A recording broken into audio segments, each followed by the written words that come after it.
Good evening and welcome to the PM edition of News Updates on 247 Connect. Now to the details of the stories. In beginning today's stories, the National Association of Graduate Teachers has once again reiterated its call to the Ministry of Education and the Ghana Education Service to reset the academic calendar to the trimester system. The teacher union explains that the increase in student population, coupled with the extension in the teaching period, is putting pressure on teachers and the management of second cycle institutions. Meanwhile, speaking at a press conference on Wednesday, September 27, the president of NAGRAT, Angel Kabonu, advised the ministry to act on their request as a matter of urgency.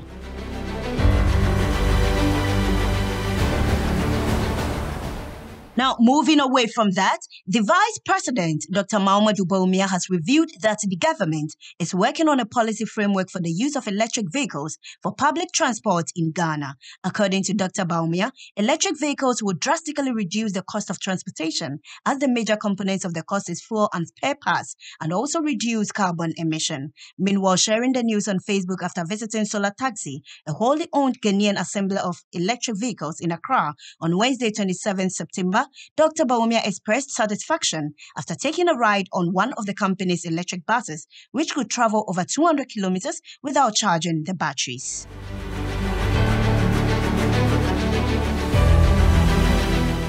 The police in Suhum in the Eastern region is on a manhunt for a 22-year-old Okada rider who allegedly poisoned his girlfriend to death at Kransan in the Suhum municipality of the Eastern region. The Okada rider, whose name has only been given as Akoko, was in a romantic relationship with the deceased, 17-year-old Matilda Dankwa, who recently completed her junior high school education. According to the assemblyman for the area, the deceased, who got pregnant for the Okada rider, declined to terminate the pregnancy when the suspect requested her to do so. Now, the Minority Caucus in Parliament has chastised the Korle-Bu Teaching Hospitals for increasing the cost of renal dialysis from 380 Ghana cedis to 765.42 Ghana cedis, describing the move as illegal and outrageous. According to the Minority Caucus spokesperson on health, Kwabena Mintah Akandoh, the hospital cannot set its own fees and charges without parliamentary approval. Meanwhile, management of the Korle-Bu Teaching Hospital, in a swift reaction per a release, say the report is only but a yet to be approved proposal. However, the Minority Caucus is compelled to visit the hospital to ascertain the situation if the outrageous charge is not halted by Monday, October 2.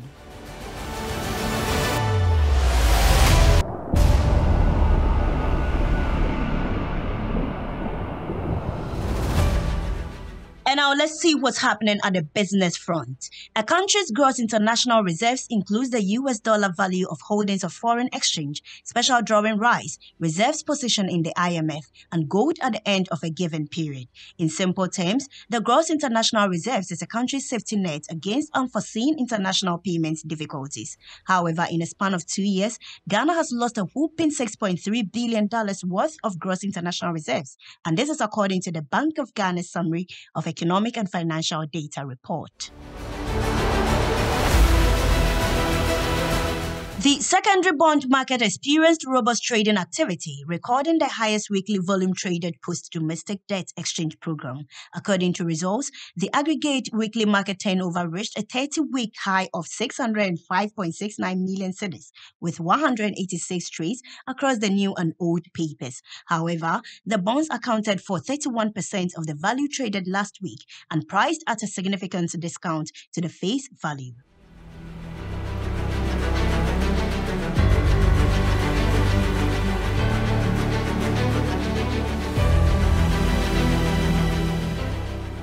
And now to some international news. Burkina Faso's military junta said on Wednesday that a coup attempt had been thwarted the previous day by security and intelligence services without providing specifics on what had happened.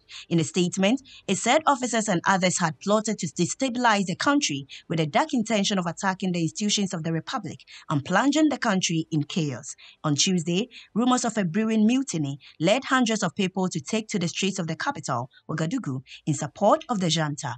It said some arrests had been made without giving specifics, and also there have been recent reports of discontent within the military.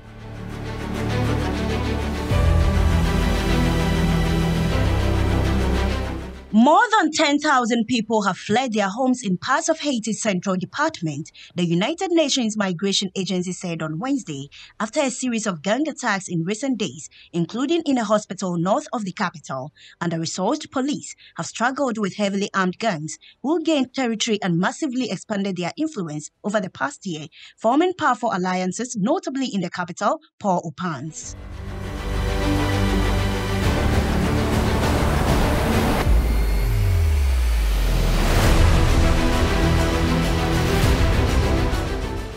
And now straight to sports.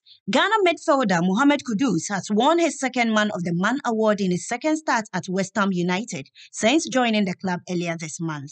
Kudus won the award after starring in West Ham United's 1-0 win over Lincoln City in the third round of the Carabao Cup.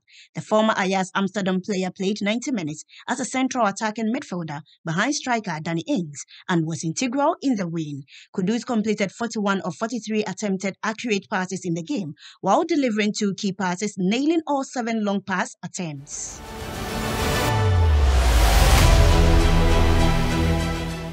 Still in sports, former Black Stars coach James Kwesi Appiah has been granted permission to accept the role of coach of the Sudan national team after negotiating with the life patron of the club, His Majesty Otumfuo Osei-Tutu II. The veteran coach was believed to have already accepted to return to Sudan this time as a national team coach, having initially coached Al Khartoum. On Wednesday, September 27, an official statement released by Asante Kotoko stated that the former Ghana captain had been cleared to join Sudan, while simultaneously leading the technical department of the Porcupine Warriors following a meeting with the King in London.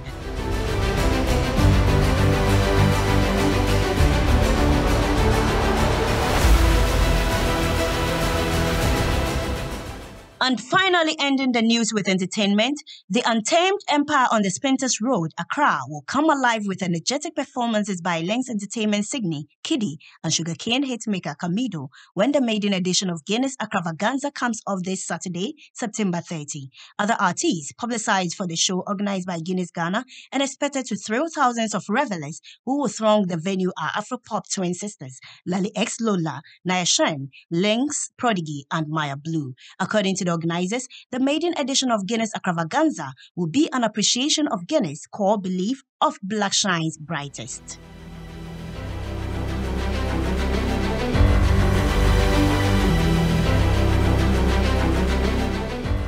Ghanaian highlife musician Kwame Eugene is unhappy that Mr. Drew has failed to fulfill his financial obligation after writing about 80% of Mr. Drew's song, Case. Kwame Eugene revealed that he wrote the hook and parts of second verse of the song.